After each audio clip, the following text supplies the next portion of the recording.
everyone, I am Rebecca from ChemKnits, and today we're going to try to see if I can replicate an unexpected result I got in Dyepot Weekly 614. In that video I did some resist dyeing yarn, and I wanted to create some yarn with a navy base with pops of pink.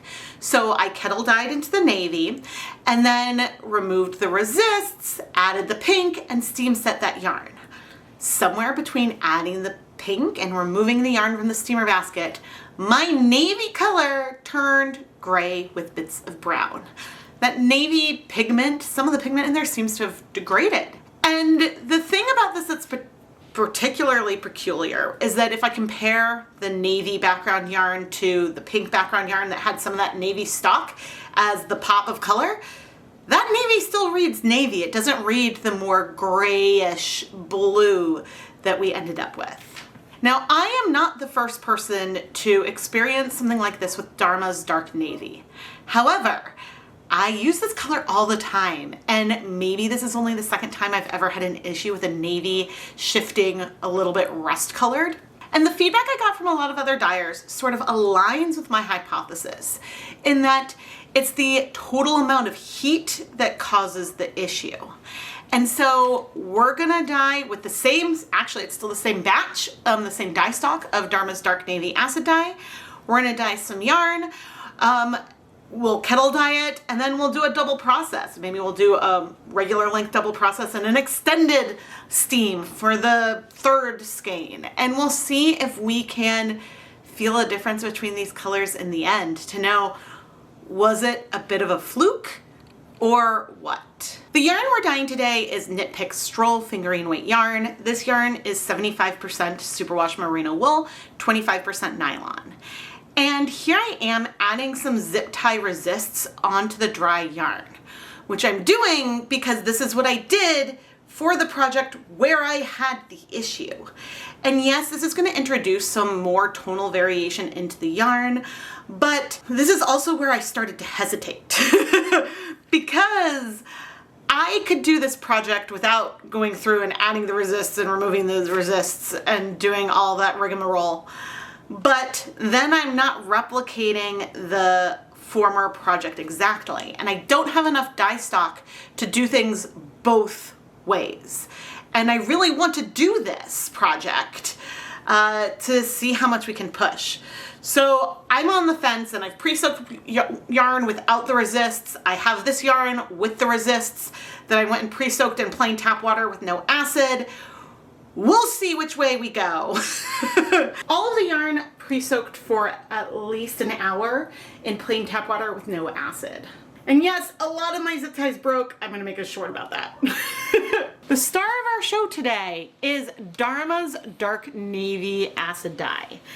This dye is a color I use a lot.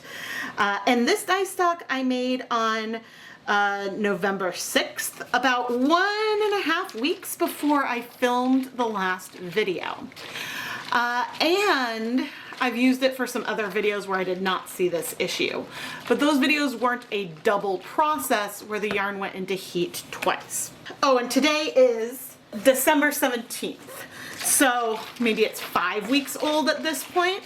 But before I even bring over our dye bath or anything, I'm gonna measure out the dye, and we're gonna want 150 milliliters of this 1% dye stock.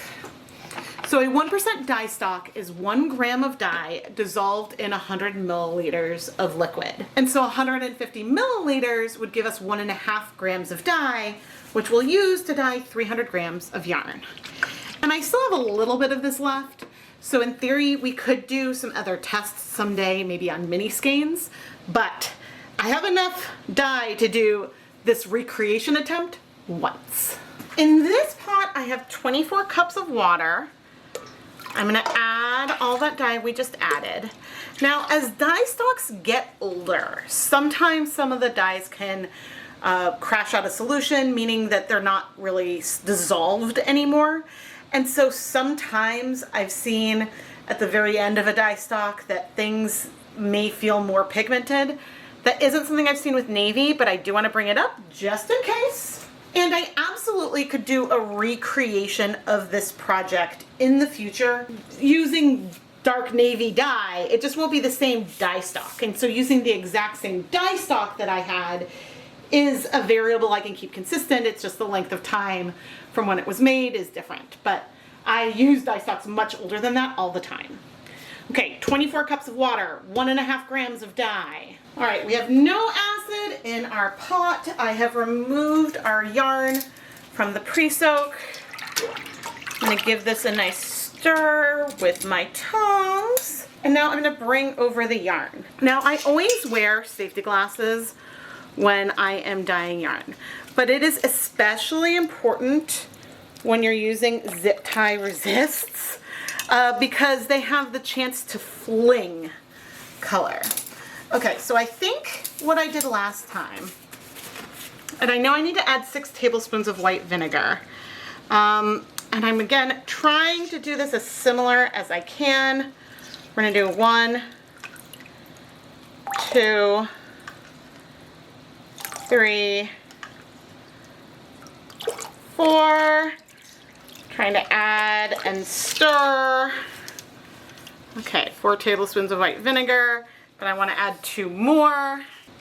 5, 6. So we have that ratio of 2 tablespoons of white vinegar per 8 cups of water that I had used before. And so now I need to take this over to my stove to start heating it up.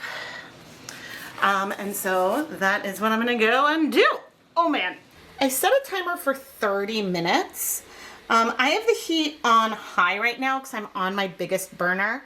I am gonna keep an eye on things, and if we hit a boil, I will reduce the heat. But we are starting from cold tap water, which is very cold right now. The difference between filming this, I think I must have filmed it, I guess, in November when it was still probably in the 60s outside. And now we have snow on the ground. That means the water coming into the house is colder. So we're starting from a colder place. But I'll keep an eye on it. Hey Rebecca, what's the boiling point of acetic acid? One thing I never do with my process is check the temperature of my dye baths. Ideally, I want to be just below a boil, but a lot of times I hit that boiling temperature, and usually there's no issue.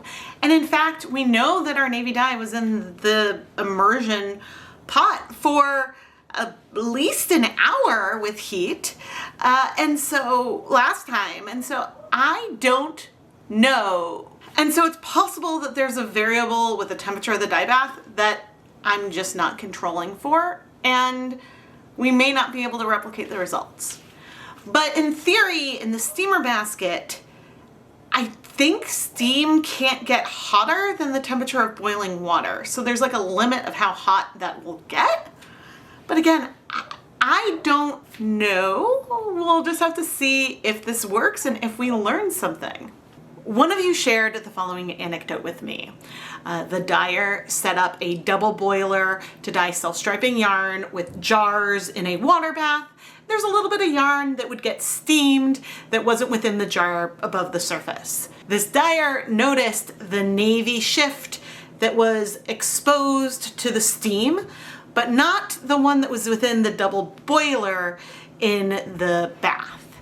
And so, yeah, maybe the steam is too hot, but we'll go see what our results are gonna be like today.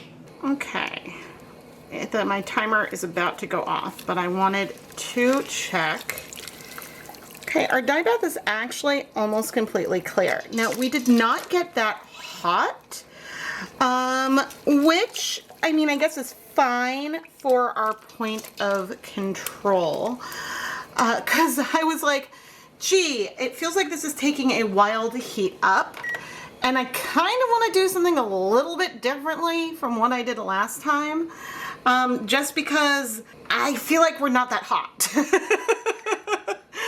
And so I am going to leave the heat on for 10 more minutes before we turn off the heat. And the reason why I'm doing this because we'll still leave everything in for 30 minutes after we turn off the heat. The reason why I'm doing this is because this is what I would do if things were in this situation and I was gonna leave yarn, remove it to let it cool, is I would give it a little bit more time, because I didn't start seeing that little bit of movement over there until now, like 10 minutes ago. That wasn't really present. So I'm gonna leave the heat on. We're on like medium high for about 10 more minutes. Okay, we hit a boil. The heat is going off. And right now we have a lovely navy color on our yarn. I am setting a new timer for 30 minutes because that's how long I left this in here last time. Now, I turned the heat off. I'm not removing the yarn from the burner because this is what I did last time. So I will see you in 30 minutes for us to remove the yarn. Okay, it's been 30 minutes. Let's go ahead and remove our yarn. Our navy color is looking very navy. I am not seeing any brown. We will check the yarn really closely before we go into the steamer basket. But this is looking like what I would expect. Now, what I am noticing is that we have areas that are like a darker navy and areas that are feeling a lot more blue. I'm wondering, because some people are telling me that navy isn't a primary. So maybe it's that color that's the lighter blue that was the one that degraded. But hard to say. Okay, now from here, I need to take this yarn and I'm gonna let it cool for about an hour, maybe 2. I mean, we do have some light patches in here. That's why we did the technique the way we did. I'm gonna let it go for at least an hour. I'll try to track how long. We really want it to cool off just so that way I can remove the zip ties. It will likely cool off a little bit faster than it might if it weren't so cold outside and therefore cold in my house. And as for our dye bath, I'm gonna remove some of this liquid, but now this little bit that's left is what I'll use when we eventually go steam the yarn. And sometimes I do this, sometimes I don't, but I figured we may as well do it just in case that's what I did last time, but I didn't note if that is what I had done. Okay, an hour and a half of cooling. Things look very, very navy still. Let's go ahead and quickly remove all of our zip tie resists. Our yarn is completely cool and we're looking really similar to how we did last time at this stage. Dark navy, we have some areas of this lighter blue. In all 3 skeins, maybe the least amount in this one. So maybe to give us the biggest chance, the one with the least amount of light color is going to be 3. The one with the medium is going to be 2. And then our number 1 is going to be this one that has some of these light patches, but they all have dark navy as well. And just to zoom in more, this is just a saturation difference between the navy and the lighter blue. Some of the navy, like this part on number 3, is very saturated and deep. That is in this one here. That same color is in this one that is going to not get any more heat. And it is in both that I plan to steam. But now I'm gonna take number 1. We are gonna just set her aside completely. Here she is, looks like the others, off to the side. And for these 2, very soon, we're gonna go ahead and put them in the steamer basket, sort of like this, because that's how I pop things in. But I want to make sure we're really hot first. I waited for the steamer basket to get nice and hot. We are very steamy. I did reduce the heat to medium-low because that's what I do. Let's actually spread it out a little bit more. Okay, but we see how navy the yarn is right now as I put it in, and you can see how steamy we are because we're gonna get like nice and steamy in there. I'm gonna set a timer for 30 minutes, but I'll try to come back to check in after 15 just to see what we see or don't see. Wish me luck. Okay, 15 minutes in. Still looking quite navy to me. I'm gonna put this back on. I just wanted to look. I had reduced the heat a little bit, but I'm gonna turn it back up. Even though I'm getting a little bit of water splatter on my floor, but I'm trying to keep things nice and hot. So I'll see you in now 13 minutes when the timer goes off, and we'll remove number 2. It's so hard to know if we're gonna see results from this experiment or not. Now, I'm very thankful that the first time I did this project, I didn't need it to be navy, so therefore the yarn wasn't ruined. I think that final color was kind of cool, but it can be really frustrating to want a very specific result and then not hit it because something unexplained happens. Now, the other experiment that I did once that kind of comes to mind through all this is when I took yarn with stellina and boiled some of it in straight vinegar and showed that the stellina was still very silver. But then I used some water with, citric acid was a powder, so forget how high I went, but that ended up turning that silver stellina clear. It removed that metallic sparkle from it. So sometimes pushing something to the extreme where you get a result you don't want can help you understand how far you can push things without there being an issue.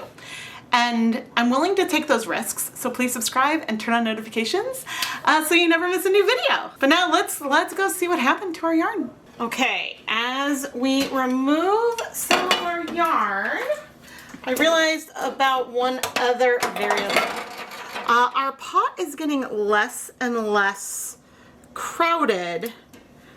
We're still feeling very navy to me. This is number 2. I took the correct one out.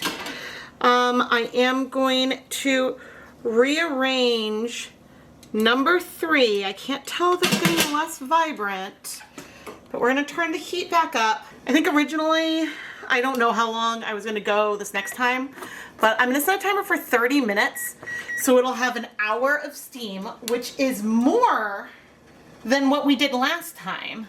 But yeah, we'll let it do that. And for now, we have number 2 that I just took out of the steamer basket. And ooh, you guys, there's a difference already after just 30 minutes. And you know, this is something that I probably see all the time, but did not notice. Oh my goodness. Now, I don't think our steamed one feels less saturated, and it definitely does not feel as gray as the other one did to me. I don't see any notes of brown. We'll have to inspect it further, because when I brought this over, I'm like, this still feels very navy. But next to this one, there's a huge change. And I know I don't have any of the yarn that was the pink with the bits of navy left, because this is more akin to what I still had there. This pigment is heat sensitive in some kind of way.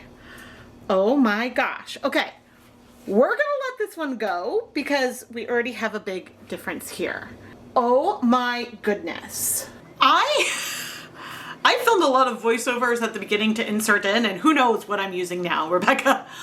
But the thing about this that's really interesting to me is that I know that it changes color a bit, because this dye will look very purple when you mix it and apply it onto the yarn. And then I have always noted that, okay, with acid/heat, then it shifts more navy. And could that be what we're seeing? Like the lessening of some purple, and so therefore the going more gray and more cool toned versus the like warmer toned navy? Is that the difference? I keep going over to look at the yarn. Like, there's definitely a difference. The difference is not both of the yarns definitely feel navy to me. And so it's possible that the double process one, that's the way the color is supposed to be. I don't know. I mean, we could do an experiment where we have a dye pot, we add a bunch of yarn in, and then remove the yarn after periods of time to see if that color continues to shift and develop from when there's no more dye left in the dye pot. Similar thing could be done in a steamer basket. We could do this with a ton of mini skeins, and then every 10 minutes we remove one. But I guess the question is if this second one is going to shift more. Now, when I steam set yarn for 30 minutes, that is not an end all be all, this is how long it has to be. It's an amount of time that tends to work for me. It's a good rule of thumb. I rarely have colors bleed. Shorter times could probably be okay. Some dyers may process longer, some may shorter.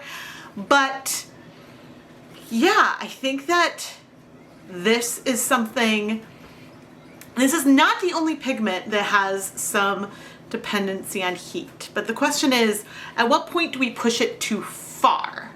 And so that is something that we will need to explore more, because I only have one skein left in the dye pot, and as soon as I remove that, that's sort of the end point. But things shifting after 30 minutes, and you know, they probably did shift after 15, but looking at it, I mean, I didn't bring the one that was done over to compare, but things still read as navy to me, which the skein last time didn't. So my mind is blown. I love it when we get a result that we know is, I mean, I love it when we get a result that is something that we can really see, a difference that is more than just a minor one. Now, sometimes things can be really minor and subtle, and that is also helpful, because then you know, okay, my navy is not going to change if I leave it in for a long period of time.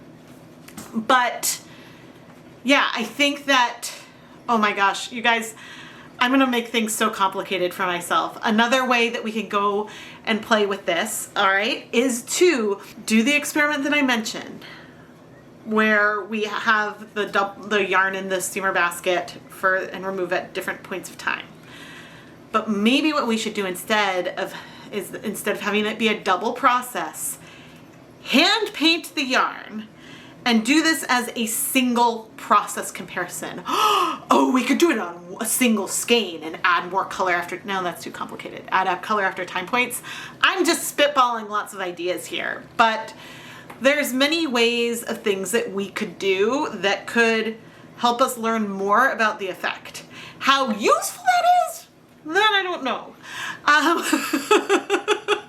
Certainly we could say that this color can change with heat and let that be the end all be all versus like diving down a rabbit hole.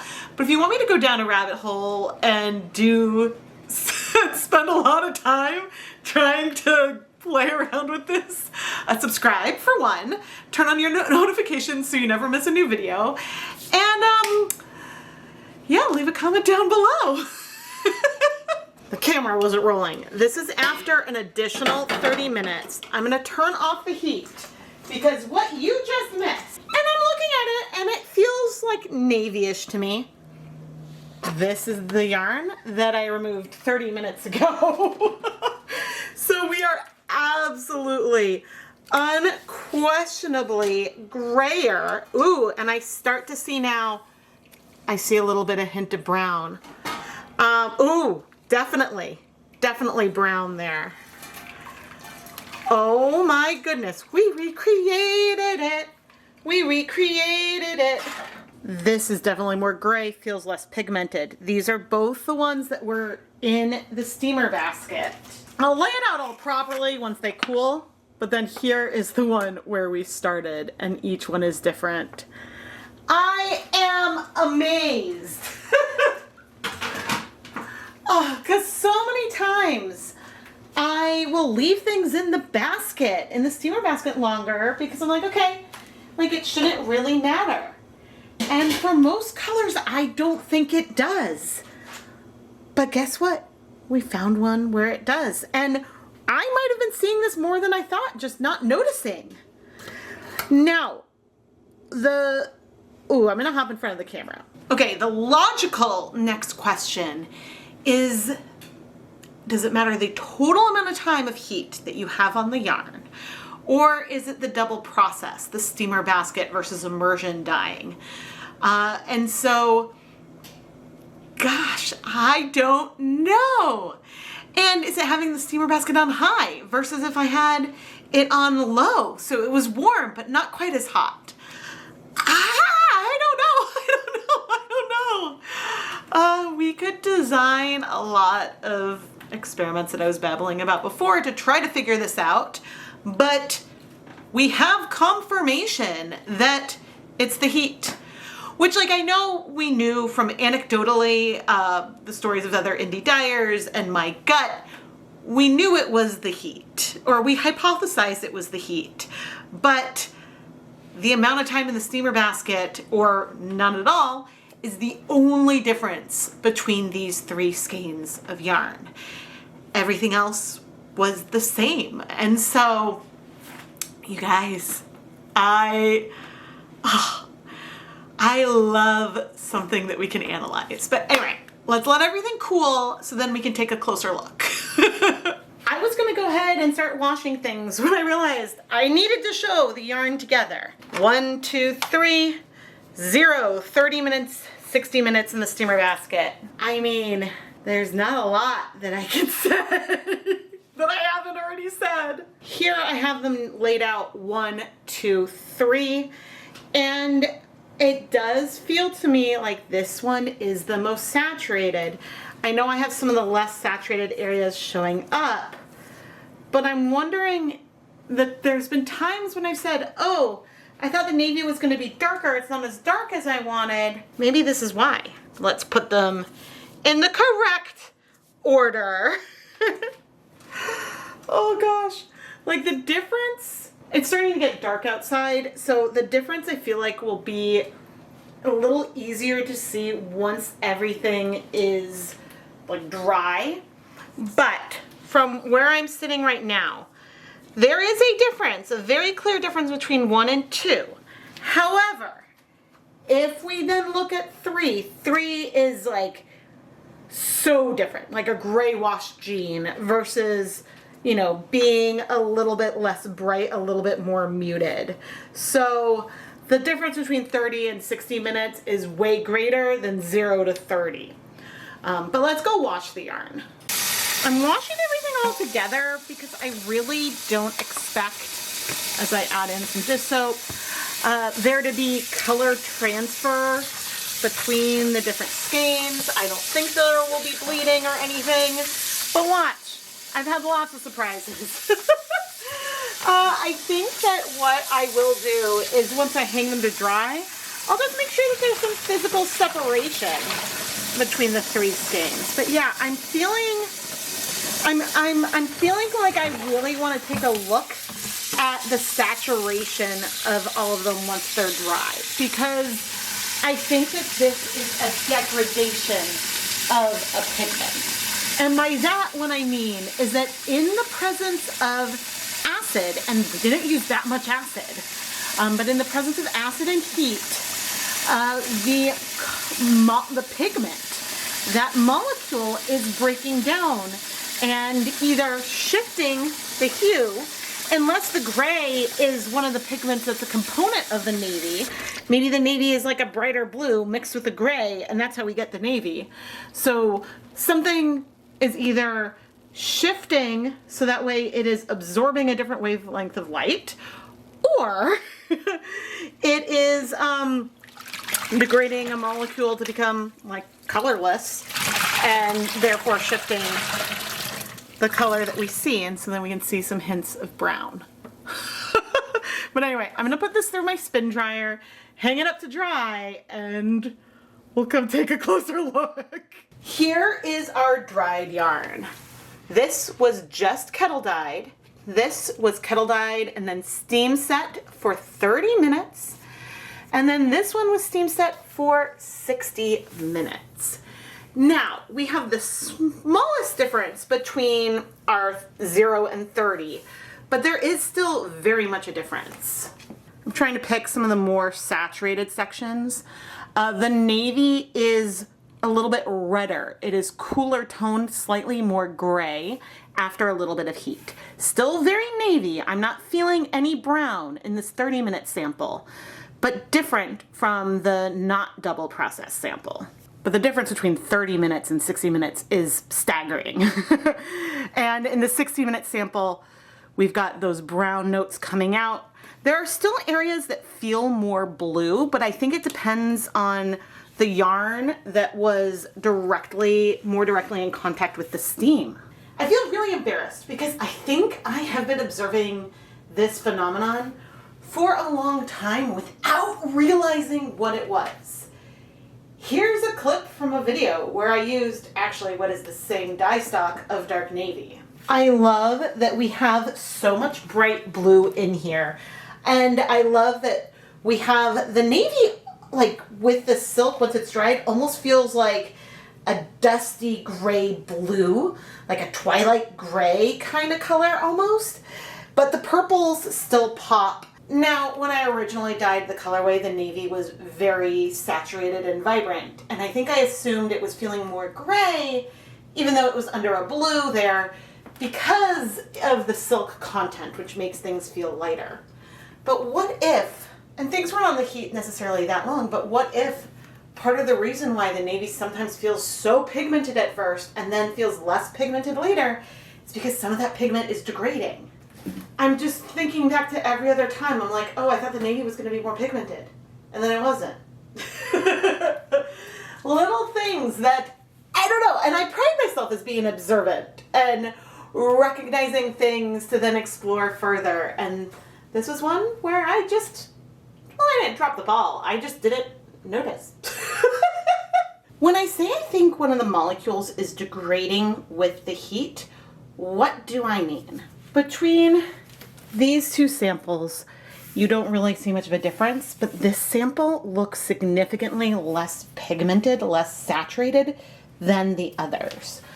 I think that there is a pigment in here that is heat sensitive, and either the gray is a component of this color all along, or the pigment is going through a chemical reaction and degrading, and that is shifting the color more gray, or shifting the molecule to something that is more colorless. Now, a lot of color pigments will degrade over time. Some aren't light fast, and in the presence of light, they will start to fade. And this is one that I think that happens with heat. So what does this mean? Well, the big conclusion we have is that navy is heat sensitive, and so maybe you don't want it to get too hot. Maybe you don't want to have to steam set it. Maybe we need to explore further and see how, if we dye like a bunch of different mini skeins in a kettle and we hit 30 minutes and then remove one every 30 minutes or something, to see if with kettle dyeing that color shifts, especially if we can keep it below a boil. I'm sure that there's a temperature point where this is known to happen, but I suppose the big question is, how deep is it worth exploring this? Because as a scientist, I can think about all these different experiments I could do that could give us more information about this. But I'm not about to start using a thermometer to keep track of the temperature when I'm dyeing yarn. That is just something that I don't want to be part of my process. Just like I don't measure the pH of my dye pots, because even though to have like a scientific reproducible experiment, those are two variables that one, in theory, should check, I don't want to. Because sometimes I just like the applying dye and yarn and seeing what happens and where we end up. And you know what? That is okay. It's just when you need to troubleshoot something, that's when it can be worth going and looking at things more detailed. So if you want me to dive into this further, please let me know down in the comments below. And while you're at it, please make sure you're subscribed. This is the biggest way you can help support the content here. I am always willing to take risks and push the limits of what yarn and dye and colors can do, so that way we can learn. And while I try to not ruin or destroy yarn, I suppose two things I won't do. I will never dye yarn with M&Ms because I don't want to deal with getting that chocolate out. And I'm never going to scorch yarn on purpose to push that limit. But there's a lot of other limits I am willing to push because then I think we all learn together. And if you find this helpful, subscribing, giving the video a thumbs up are two of the biggest ways you can help. Now, I also have a Patreon, and there's the ChemKnits Creations Etsy shop filled with my hand-dyed yarn. You can find all information about other ways you can support the channel down in the video description. I am Rebecca from ChemKnits, and thank you so much for watching.